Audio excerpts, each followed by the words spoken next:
Alright, we're back, and it's the second half of life cycles. This is where we're going to check out how we're going to break out of that stagnant loop that we saw in the first episode, and how we can get more desirable results. In episode 1, we saw that basically the 3 things that affected us were, number 1, our circumstances, which then triggered our thought patterns and belief systems, which in turn triggered our actions, and which kept us going in this circle. Alright, so let's look at how we undo it all. Let's get cracking. The Big Cigar. Okay, in the first episode, we realized that it was an unconscious process and we're very reactive. Our circumstances, number 1, kick a reaction of our thought patterns and our belief systems, which causes us to keep on telling ourselves the same story and keep ourselves in the same state, which in turn triggers our actions, which then keep us in this, that perpetuates that same mundane loop, which causes very little change. Now we're going to look at how to change that. Now we're going to look at how to remedy that, how we can look at it from a different angle. And the different angle that we're going to be seeing at today is now we're going to be making conscious choices, and we're going to be being proactive and not reactive. So let's get cracking, let's get started.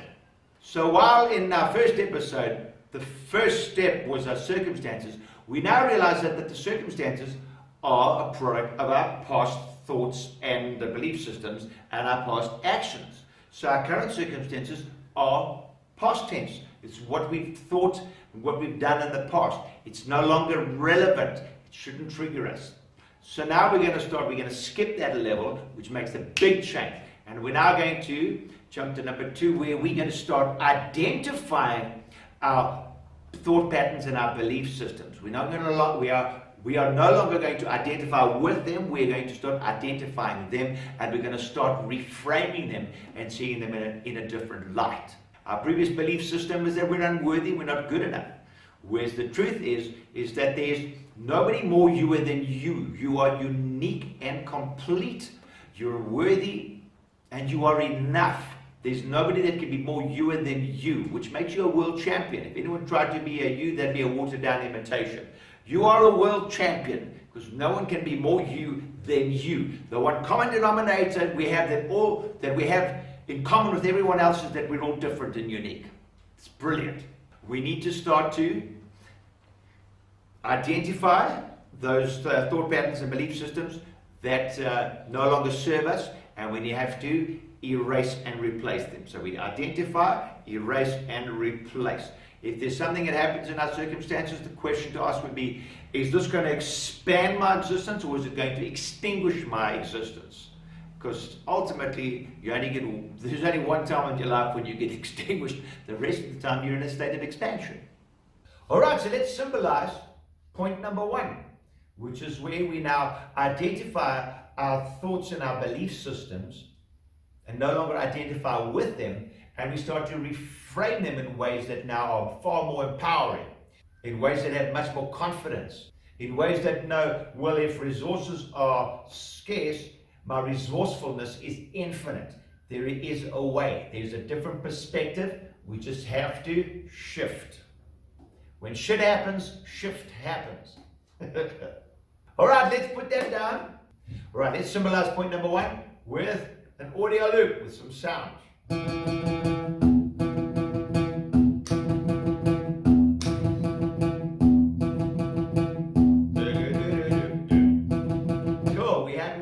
Let's move on to number 2.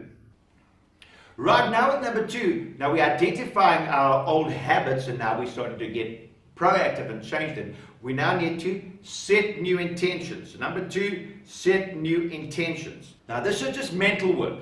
And at this stage, you're going to be looking at, what are my new intentions? What is going to be my new thought patterns? What is going to be my new belief systems? What is going to be my vision? What is going to be my mission? You know, what intention am I going to be putting in that's now new and improved? And not only working out the what are those, but the why behind it all. This is powerful stuff. This is the emotions part that is the language of the universe that gets the cogs to really grind.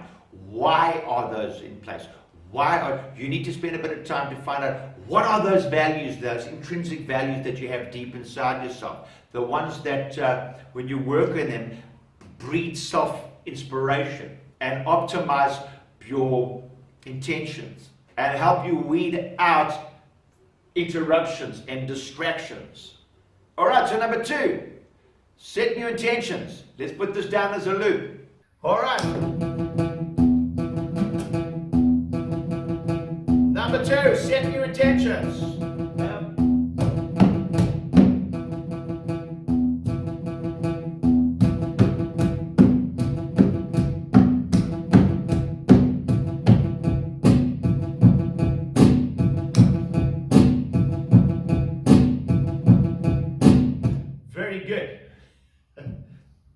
This will bring us around now to number 3.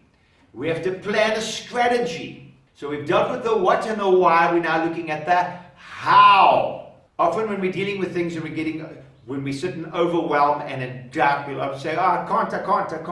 And we need to change that I can't into how can I? How can I do this?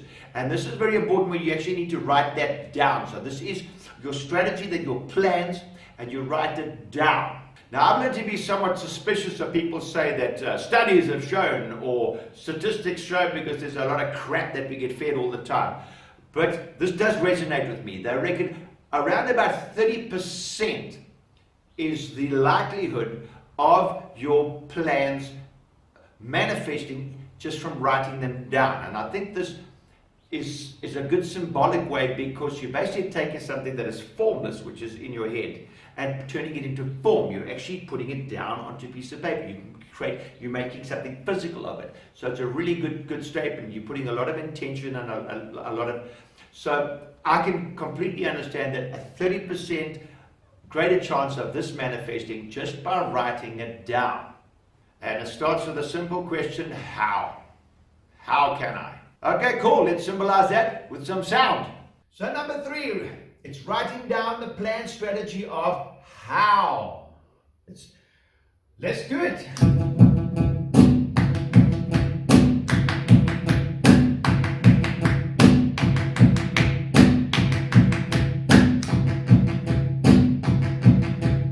All right, we're starting to rock and roll now. Okay, so far we've got the identify and reframe our belief systems and our thoughts, which is number 2. Then goes to setting new intentions, the what and the why. Number 3, planning our strategy, which is the how. This brings us to number 4, take evasive action. This is a phrase coined by Tony Robbins. Take evasive action. He says to actually take massive evasive action. Take massive action. This is all about now being proactive and doing something. This is about swing, batter, swing, batter, swing, batter, swing. This is taking the steps, even if they're small steps, even if they're small steps but done with great quality. The smallest steps, okay, if taken with good quality, over time adds up to a lot more cumulative quality. So great quality, even if it's small steps, if your confidence takes time to build. And then gradually they'll get bigger and bigger as your confidence grows. But small steps with big quality, after a while, starts to add up to a whole lot of quality. An important part to remember here is when inspiration strikes, because now you're thinking in a far more inspired way. You've also looked at ways of seeking your more true, authentic values, your more intrinsic values. You're going to find yourself more attuned to inspiration. And when that inspiration comes, you're going to get that doubt that comes with it. You push that away, because now we're identifying it. We then take immediate evasive action when that inspiration comes. That's why it comes to us at the divine timing of when it comes, because it's the sign. Do it. You can do it. So let's do it. Let's put down the next loop. All right, loop number 4. We're taking evasive action. Let's make some noise. Hey.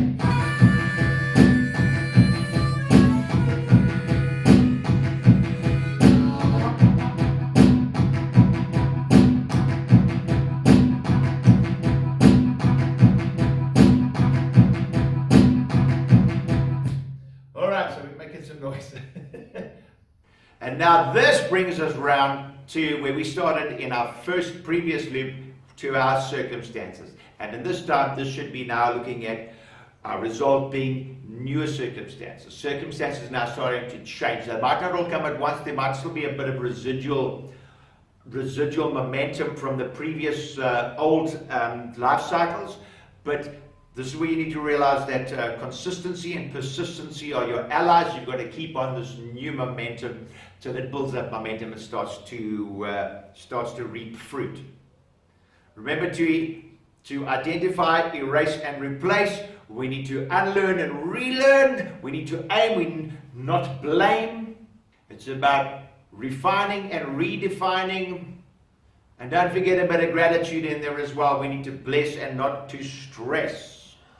You're going to be tested, but remember to show yourself some loving and trust the process. So a quick recap. Identify and reframe the old thought patterns and belief systems. Number 2, set your new intentions, the what and the why. Plan your strategy, include the how. Number 4, take massive evasive action with quality. Make time to get to know your intrinsic, authentic values, yourself.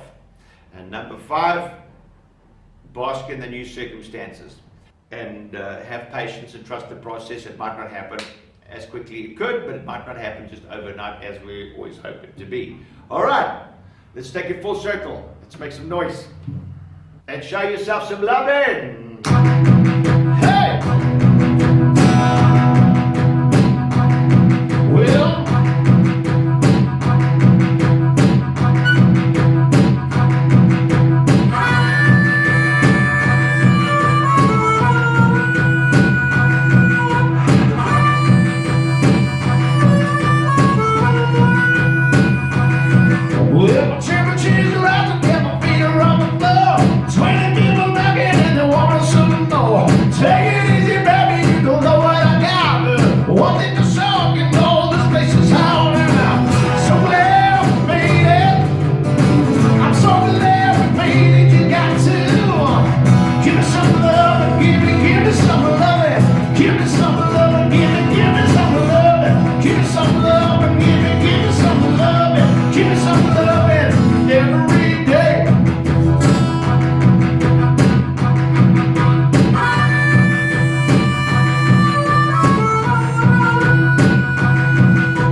yes to your new life cycles.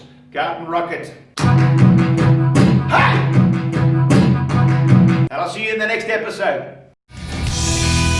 The Big Cigar.